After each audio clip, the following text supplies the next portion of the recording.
IIT choose ചെയ്യാനുണ്ടായ കാരണം എന്താ?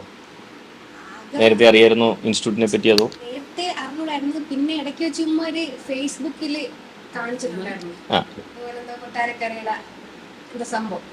ഞാൻ അങ്ങ് വിട്ട്, ഞാൻ വേറെ എവിടെയെങ്കിലും ഹോസ്റ്റലിൽ പോയി നിന്ന് പഠിക്കാന്നുള്ള ഇതിലായിരുന്നു. കൊല്ലത്താകുമ്പോ രസമില്ല. അങ്ങനെ പിന്നെ എന്തുവാ എങ്ങനെയാ ഗൂഗിളിൽ നോക്കിയപ്പോ ഫസ്റ്റ് നടന്ന IIT കൊട്ടാരക്കര. അന്നേരം തന്നെ വെച്ച് താമസിച്ചില്ല, വിളിച്ച് താമസിച്ച് കേറിയപ്പോ തന്നെ താമസിച്ചതാ. വിളിച്ചപ്പോ 3ാമത്തെ ബാച്ചായിരുന്നു. അങ്ങനെ ഉടനെ അന്ന് തന്നെ വിളിച്ച് അന്ന് ഉച്ചയ്ക്ക് തന്നെ വന്നെന്ന് തോന്നുന്നു അഡ്മിഷൻ എടുക്കാൻ വേണ്ടിട്ട്. അതിപ്പോ നമ്മളെ ഇവിടെ എത്തിച്ച്. ഫൗണ്ടേഷൻ ഫസ്റ്റ് ചാൻസ് പാസ്സായി, ഇന്റർമീഡിയറ്റ് ബോത്ത് ഗ്രൂപ്പ് നല്ല സ്കോർ പാസ്സാവാൻ സാധിച്ചു അല്ലേ? ഓക്കെ. IIT കോച്ചിങ്ങിനെ പറ്റിയൊക്കെ എന്താ ഒരു പറയാൻ?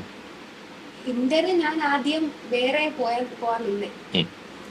അങ്ങനെ പിന്നെ സുൽത്താൻസുമായിട്ടുള്ള കണക്ഷൻ കാരണം ഇങ്ങോട്ട് പിന്നെ വന്നു. എല്ലാരും പിന്നെ കുഴപ്പമില്ല, എല്ലായിടവും കോച്ചിങ് നല്ലയാ. പിന്നെ ഇവിടെ വരുന്നതിന് മുമ്പ് കുറെ റൂമേഴ്സ് ഉണ്ടായിരുന്നു, ഇവിടെ ഇന്റർവ്യൂ കൊള്ളത്തില്ല, പഠിപ്പിക്കുന്ന സാറുമാരൊന്നും കൊള്ളത്തില്ല. പറയുന്നത് പലതും പറയും, നമുക്കറിയാലോ കുറച്ച് സാറുമാര്. പിന്നെ അസ്കർ സാറുണ്ട്, പിന്നെ സുരേഷ് സാറ് കൊണ്ടൊക്കെ പിന്നെ വീണ് അങ്ങനെ വന്നു. എന്തായാലും റൈറ്റ് ഡിസിഷൻ അല്ലേ എടുത്തിരുന്നത്? ഇപ്പൊ ഓക്കെ അല്ലേ? ഓക്കെ. ഒരുപക്ഷെ മറ്റു ഇൻസ്റ്റിറ്റ്യൂട്ടിൽ പോയാൽ കിട്ടുന്നതിനെക്കാട്ടി നമുക്ക് ഫസ്റ്റ് ചാൻസ് ബോത്ത് ഗ്രൂപ്പ് പാസ്സാവാൻ സാധിച്ചു അല്ലേ? പിന്നെ പേരൻസിന് എന്താ നമ്മുടെ ഇൻസ്റ്റിറ്റ്യൂട്ടിനെ പറ്റി അല്ലെങ്കിൽ മാനേജ്മെന്റിനെ പറ്റിയൊക്കെ ഉണ്ടാവും? ഞങ്ങൾ വന്ന ഒരു ദിവസം തന്നെ, ഫസ്റ്റ് ദിവസം അവിടെ വരുമ്പോൾ തന്നെ അവര് നല്ല രീതിയിലാണ് നമ്മുടെ ബിഹേവ് ചെയ്തത്. കാരണം ഞാൻ ഒരു ഓട്ടോ ഡ്രൈവറാന്ന് പറഞ്ഞിട്ടും നമ്മൾ ആ രീതിയിലാണ് കണ്ടെടുക്കുകയൊക്കെ ചെയ്യാൻ നമുക്ക് സന്തോഷം. ഈ പറഞ്ഞത് നമ്മളിപ്പോൾ ഹോസ്റ്റലേഴ്സ് 24 മണിക്കൂറും നമ്മുടെ കയ്യിലുള്ള കുട്ടികളാണ്.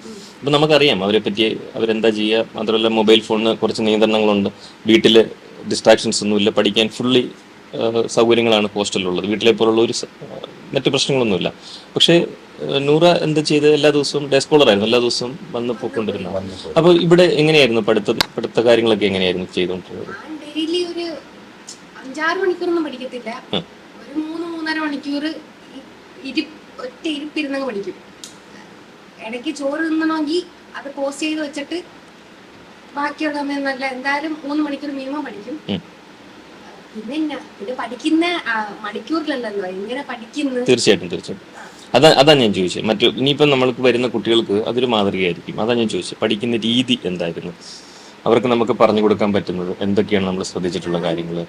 ഡെയിലി ഒരു 3 പേപ്പറെങ്കിലും സബ്ജക്റ്റ് എങ്കിലും ചുമ്മാ തൊടും. അതിൽ ഒരെണ്ണം വെച്ചോണ്ടിരുന്ന ഒരു 5 ദിവസം കഴിയുമ്പോൾ അതിന്റെ ടച്ച് വിടും. അങ്ങനെ വിടാതിരിക്കാൻ വേണ്ടി ഒരു 3-4 സബ്ജക്റ്റ് ഒരു ദിവസം ഈ 3 മണിക്കൂറിനുള്ളിൽ പറ്റുന്ന നോക്കും. പിന്നെ PDF ഒക്കെ ഡൗൺലോഡ് ചെയ്ത് അത് നമ്മൾ IIT തരും, പ്രിന്റ് എടുത്ത് അവരെന്നെ തരും. പിന്നെ ഓരോ ടെസ്റ്റ് ഒക്കെ ഇടും ഡെയിലിയും, അല്ലാതെ ഒരാഴ്ച 2 വട്ടമൊക്കെ ടെസ്റ്റ് ഒക്കെ ഇട്ടൊക്കെയാണ് പഠിച്ചേ. സാറന്മാര് നല്ല കോച്ചിങ് തന്നെ. മോള് +2 ജയിച്ചപ്പം സയൻസിനായിരുന്നു കിട്ടിയത്. അപ്പം അവളുടെ മനസ്സിൽ CAക്ക് പോകണമെന്നൊരു ഉറച്ച തീരുമാനം. അപ്പം അതുകൊണ്ട് പിന്നെ TKM പോയി പ്രൈവറ്റായിട്ട് നമ്മൾ മാനേജ്മെൻറ്റ് സീറ്റ് വാങ്ങിച്ച് ചേർന്നു. കൊമേഴ്സ് എടുത്ത് പഠിച്ചു കഴിഞ്ഞിട്ടും ഗൂഗിളിൽ സെർച്ച് ചെയ്തുകൊണ്ടിരിക്കും. CAയുടെ എല്ലാം പഠിച്ചുകൊണ്ടിരിക്കുന്ന സമയത്ത് അത് സെർച്ച് ചെയ്തുകൊണ്ടിരിക്കും. പിന്നെ കൊട്ടാരക്കര ചൂസ് ചെയ്തതെന്ന് വെച്ചാൽ ഒരുപാട് സ്ഥലം നോക്കി, എറണാകുളം ആയാലും തിരുവനന്തപുരം ആയാലും ഒരുപാട് സ്ഥലങ്ങളെ നോക്കിയപ്പം വിജയശതമാനം കൂടുതൽ കാണിക്കുന്നത് IIT ആണെന്ന് കണ്ടുകൊണ്ടാണ് അവിടെ വന്നു. ജസ്റ്റ് ഒന്ന് തിരക്കാൻ വേണ്ടിയാണ് IIT വന്നത്. അവിടെ വരുമ്പോൾ ഞങ്ങളുടെ പേരൻസിന് ഞങ്ങൾക്ക് സത്യത്തിൽ ഇതിൻ്റെ ABCD അറിയത്തില്ല.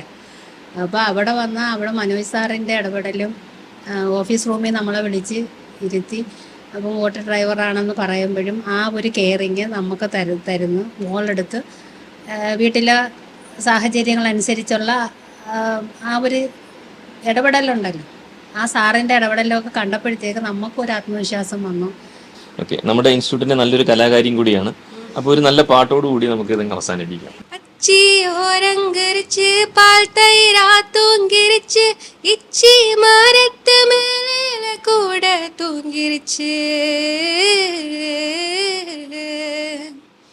കാസ നോയ് കറികളും കണ്ണുറങ്ങും വേലയില ആസ നോയ് വந்த மகார நிமிஷம் தூங்கலே